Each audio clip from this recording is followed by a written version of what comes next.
Welcome to crime analysis.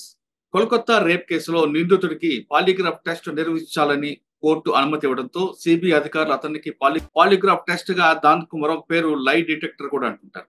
అసలు lie detector అంటే ఏంటి, ఏ విధంగా టెస్ట్ చేస్తారు, ఆ టెస్ట్ చేసే నిందితుడు నిజాలు చెప్తాడా చెప్పడా అనే విషయాన్ని మనతో మాట్లాడడానికి తెలంగాణలో ఫోరెన్సిక్స్ ల్యాబ్ డైరెక్టర్, మాజీ డైరెక్టర్, ప్రస్తుతం పూణేలో ఎన్ఎఫ్ఎస్ఎల్ అడ్మినిస్ట్రేటివ్ డైరెక్టర్ గా పనిచేస్తున్న శారదా అవధాని గారు ప్రస్తుతం అంటున్నారు. మేడం అడిగి అసలు లైట్ డిటెక్టర్ అంటే ఎలా చేస్తారు, అందులో నిజాలు బయటకు వస్తాయా లేవనే విషయాన్ని మేడం తెలుసుకుందాం.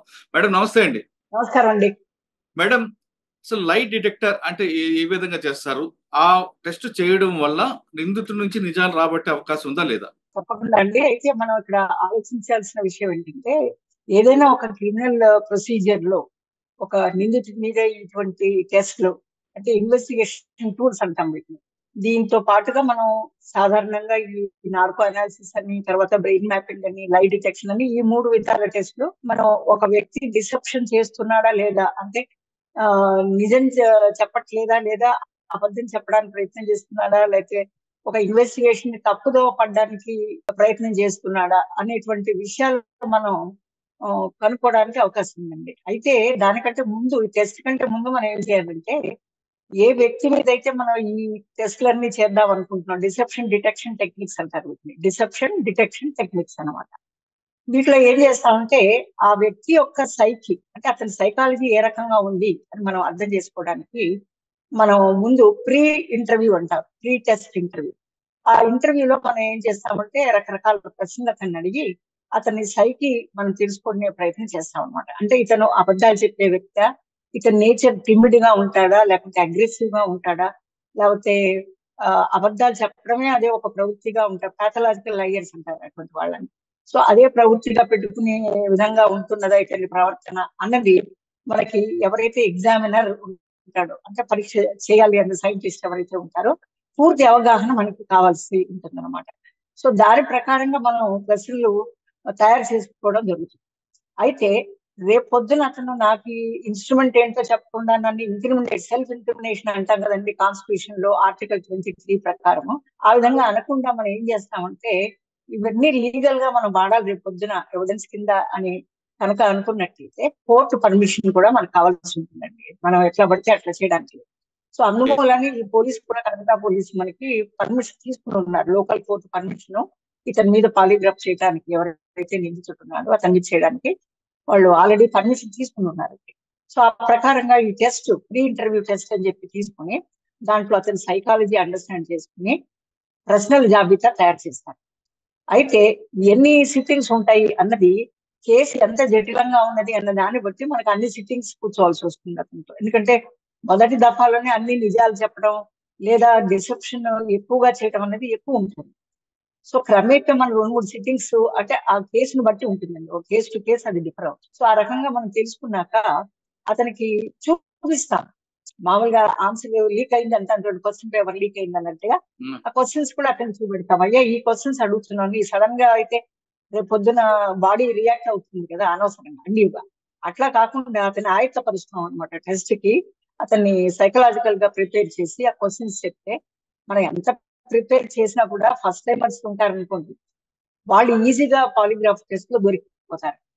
అదే హార్డ్ కోర్ క్రిమినల్స్ అదే ప్రవృత్తిగా క్రైమ్ చేయడమే ఒక ఆనవాయితీగా పెట్టుకున్న వ్యక్తులకు పెద్దగా పని చేయదు పాలిగ్రాఫ్.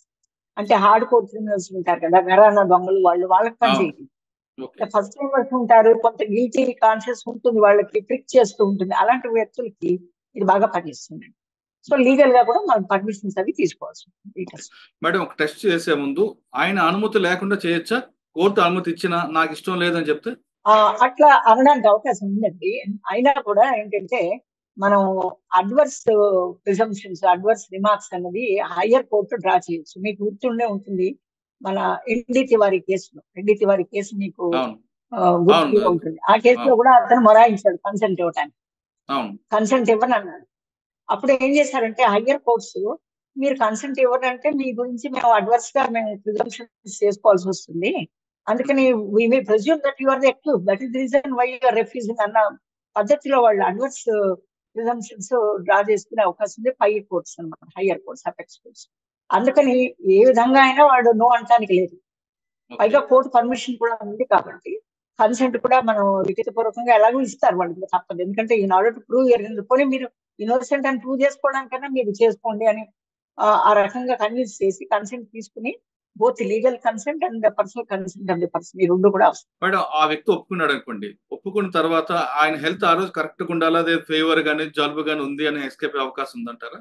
అది మనం టెస్ట్ చేస్తాం కదండి, ఇంటర్వ్యూ ఉంటుంది కదా, ఆ ఇంటర్వ్యూలో మనం అన్ని గమనిస్తాం. ఎందుకంటే కొంచెం సైకాలజీ తెలిసిన వ్యక్తి అక్కడ ఎక్స్పర్ట్ గా ఆ పాలిగ్రాఫ్ చేయడానికి వినియోగించబడి ఉంటారు కాబట్టి వాళ్ళకి ఈజీగా అర్థం అవుతుంది. మనకి ఏమైనా అంతగా మనకు తెలియకపోవచ్చు కానీ, but scientist with that background of psychology will be hmm. In a better position. అంటే అతను కావాల్సిగా నటిస్తున్నాడా లేకుంటే నిజంగా ఏదన్నా రుగ్మత ఉన్నదా అన్నది అంటే ఒకటి ఏంటంటే బ్లడ్ ప్రెషర్ లాంటివి ఏమన్నా మనకి ఆబ్వియస్ గా ఉంటే మనం ఎక్కువ హై బీపీ ఉన్నప్పుడు తీసుకోమండి. ఎందుకంటే ఇవన్నీ కూడా blood pressure related, cardiac related టెస్ట్లే కాబట్టి మనం అటువంటి రుగ్మతలు ఉన్న వ్యక్తికి పూరా హై బీపీ ఉన్న వ్యక్తి లేదా హార్ట్ పాలిపిటేషన్ ఎక్కువ ఉన్న వ్యక్తిని కొంచెం ఆ రోజు తట్టుకుని మనం వేరే సూటబుల్ గా ఉన్న డేట్ ఒకటి తీసుకుని కోర్టు పర్మిషన్ తీసుకుని అప్పుడు కండక్ట్ చేయవలసి వస్తుంది. ఓకే.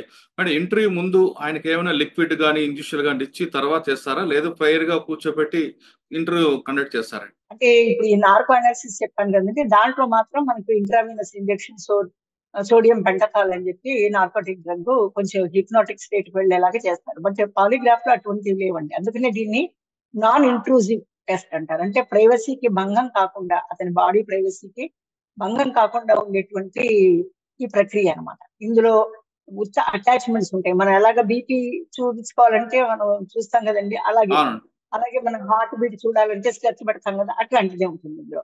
అచ్చా! అటాచ్మెంట్స్ ఉంటాయి. అందులో కూడా అటాచ్మెంట్ పెట్టిన తర్వాత వెంటనే ప్రశ్నలు అడగం. కొంచెం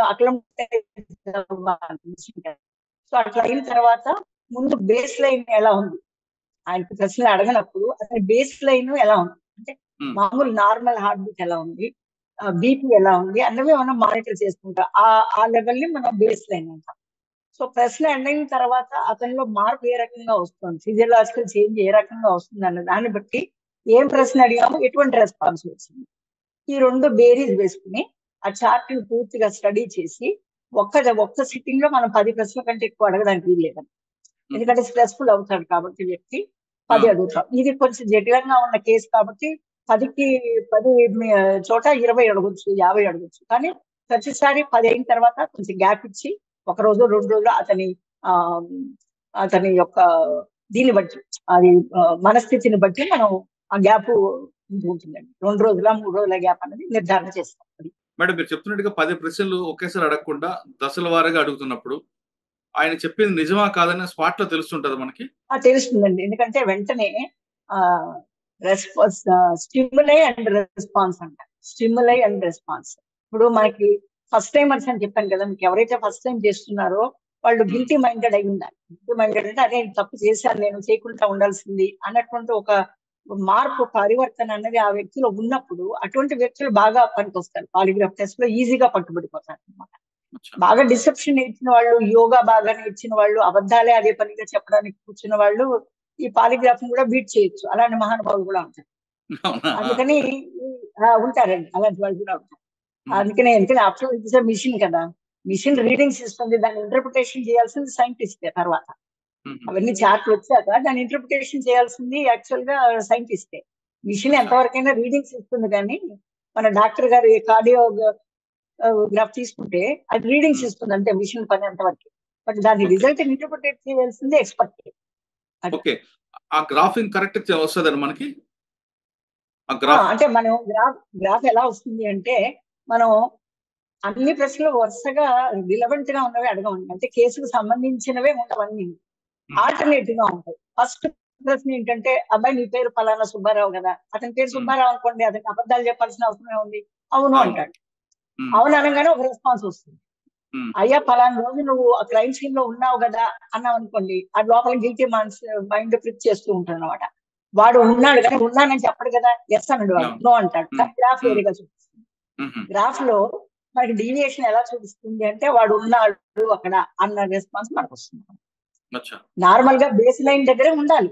గ్రాఫ్ హుహు. లో ప్రశ్న అడిగినప్పుడు హ్మ్. డీవియేషన్ రాకూడదు కదా, డీవియేషన్ వస్తుంది. అంటే పీక్ ఓకే. కొంచెం పైకి పోతుంది అనమాట బేస్ లైన్. దాన్ని బట్టి ఓకే. మనకి ఏమర్థం అవుతుంది, వాడు హ్మ్. చెప్తున్నది అబద్ధము అన్నది మనకి తెలిసిపోతుంది.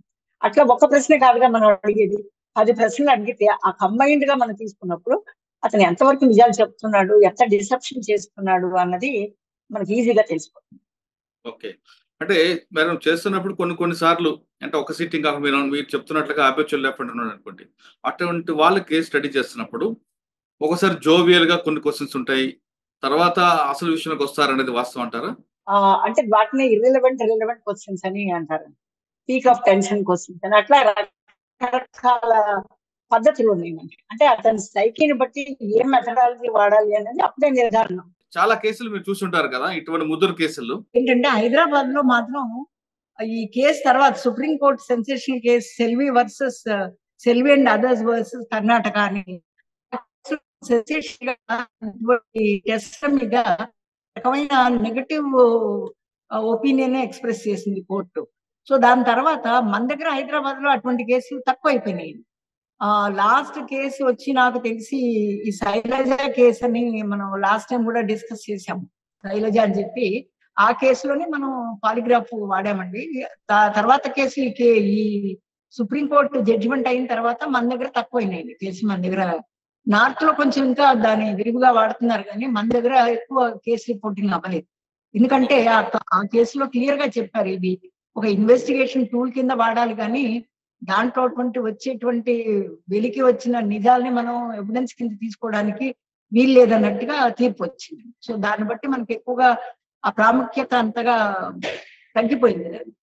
ఓకే సార్, ఇప్పుడు మరి ఆ స్టేట్మెంట్ బేస్ చేసుకొని కోల్కతా కేసుకి లింక్ అవుద్దా? అంటే ఇప్పుడు ఇది more than science, it is art అండి. ఎటువంటి ప్రశ్నలు వేస్తే అతని గిల్టీ కాన్షియస్ ప్రిక్ అవుతుంది అన్నది ఆ ఎక్స్పర్ట్ కి తెలియాలి బాగా. ఎందుకంటే అందుకనే అతని సైకాలజీ కూడా అనలైజ్ చేస్తారు. టెస్ట్ లో ప్రీ ఇంటర్వ్యూలో ఇవన్నీ కనుక్కుని ఆ ఎక్స్పర్ట్ ఎంత సమర్థవంతంగా వేస్తాడు ప్రశ్నలు ఆ కేసుకి సంబంధించింది అన్న దాని మీద అది కీలక అంశం కింద మనకి ఉంటుందండి. అతను సక్సెస్ఫుల్ గా ఈ ఫ్రేమ్ చేయగలిగాడు అనుకోండి, సో అతన్ని ప్రిక్ చేయగలుగుతాడు. అందులో కూడా ఈ కేసులో మీరు తీసుకున్నట్టయితే ఇతను రాయ్ అనే వ్యక్తి ఎవరైతే ఉన్నాడో సస్పెక్ట్, అతను ట్రాఫిక్ కానిస్టేబుల్ వాలంటరీగా ఉన్నాడు అతను. సో అతను ఏంటంటే అతను ఏమి రెగ్యులర్ హార్డ్ కోర్ క్రిమినల్ ఏం కాదు, ప్లస్ అతను అదే ప్రవృత్తి కింద లేడు. మరి అతను ఎందుకు ఒప్పుకున్నాడా, ఏ ప్రలోభానికి లోబడి ఒప్పుకున్నాడా వాలంటీర్గా, లేదా అతనితో పాటు ఇంకే ఎంతమంది, ఎందుకంటే గ్యాంగ్ రేప్ అన్నది క్లియర్ గా పోస్ట్ మార్టం రిపోర్ట్ అవి మీరు చూసుకున్నట్టయితే దాంట్లో క్లియర్ గా ఉంది. సో ఇట్లా ఉన్నప్పుడు అతను ఒక్కడు ఇంత అఘాయిత్యం చేయగలుగుతాడా, ఇంత రకమైన చాలా భయంకరమైన ఇంజరీస్ అమ్మాయి శరీరం మీద ఉన్నాయి అన్నట్టుగా, ప్లస్ ఆ ఫ్లూయిడ్స్ అవి కూడా చాలా ఎనార్మస్ అమౌంట్ లో ఒక సింగిల్ పర్సన్ చేస్తే అంతగా ఇంజరీస్ అవి అవ్వవు. అంత హారిఫైయింగ్ గా ఉండేటువంటి పోస్ట్ మార్టం ఈ మధ్య కాలంలో ఎవరు చూడలేదన్నది కూడా నిర్వివాదాంశం అందులో. అందుకని అతను ఎందుకు ఒప్పుకుంటున్నాడు, ఏ ప్రలోభాలను ఆశించి లేదా ఏ భయానికి లొంగి అట్లా మాట్లాడుతున్నాడు, వాలంటీర్ గా అతను ఒప్పుకోలు చేస్తున్నాడు అన్నది కూడా ఈ కేసులో చాలా కీలక అంశం అవుతుందండి. అందుకని ఇవన్నీ టెస్టులు చేయటం వల్ల మనకి ఆ ఏ వ్యక్తులు ఉన్నాడు, ఈ ఒక్కడి వల్లే అయిందా, లేకుంటే గ్యాంగ్ రేప్ అని మనం అనుకున్నట్టుగా ఇతర వ్యక్తులు ఉన్నారా, ఉంటే వాళ్ళు ఎవరై ఉంటారు, వాళ్ళు ఎటువంటి ప్రెషర్స్ ఇతని మీద తెచ్చుంటారు, వాళ్ళ మోటివ్ ఏమై ఉంటుంది, ఎందుకు ఇటువంటి ఘాతక చర్యకు వాళ్ళు పాల్పడ్డారు, ఇవన్నీ కూడా బయటకు వస్తాయండి దాంట్లో మనం అడిగే ప్రశ్నలు బట్టి. ఓకే, పాలిగ్రాఫ్ టెస్ట్ చేస్తే అసలు నిజాలు బయటకు వస్తాయి అంటున్నారు శారదా ఉదయ్ గారు. అంటే కోల్కతా కేసులో రాయ్ ఒక్కడే ఉన్నాడా, రాయ్తో పాటు మరింతమంది ఉన్నారా, ఒకవేళ రాయ్ కాకుండా మరి కొంతమంది ఉంటే ఎందుకు వాళ్ళ పేరు దాచిపెట్టాడనే విషయం, అసలు నిజం బయటకు రావాలంటే ఖచ్చితంగా పాలిగ్రాఫ్ టెస్ట్ చేయాల్సిందే అంటూ అవధాని గారు చెప్తున్నారు. ఇది పాలిగ్రాఫ్ టెస్ట్ పై అవధాని గారితో ఎక్సలెంట్ ఇంటర్వ్యూ. వచ్చే వారం మరొక అంశంలో మళ్ళీ కలుద్దాం. అంతవరకు నమస్తే. Thank you madam, thank you very much అండి. నమస్తే అండి.